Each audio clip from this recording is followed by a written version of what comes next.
Madwar 140 anzjan u anzjana inaqdu flimkien fir-Residenza San Vincenz de Paul għat-tieni edizzjoni ta' Klab Imħabba. L-inizjattiva ta' Mart il-Prim Ministru Dr. Lidia Bela fejn ġew offruti mumenti speċjali għal residenti tal-istess San Vincenz u anzjani mir-residenzi oħrajn.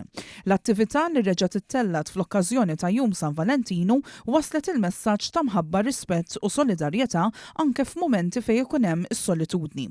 Dr. Bela reġgħet ingħaqdet ma' 4 parteċipanti tal-programm MasterChef Malta: Andrew De Battista, Liz Piteri Kirkop, Francesco Sultana u Antoine Mikallef li flimkien mal-ħaddiema ta' San Vincenz ħejjew ikla speċjali għall-anzjani preżenti. Hawnhekk jisaħqet fuq l-importanza li neqgħu nuru l-apprezzament tagħna lejn l-anzjani u rrimarkat li s-solidarjetà interġenerazzjonali hi valur importanti li għandna nkomplu nindokraw fis-soċjetà. Tenniet li b'din l-inizjattiva ikomplu jinħolqu mumenti sbieħ fost dawk l-aktar vulnerabbli, bil-messaġġ ewlieni ikun li għandna bżonn jieħdu ħsieb xulxin. Fl-attività naqdu wkoll il-kantanti Glenvella Tiziana Kallejja, Sara Bonnici u Jasmine Abela li komplew jagħmlu l-atmosfera sabiħa.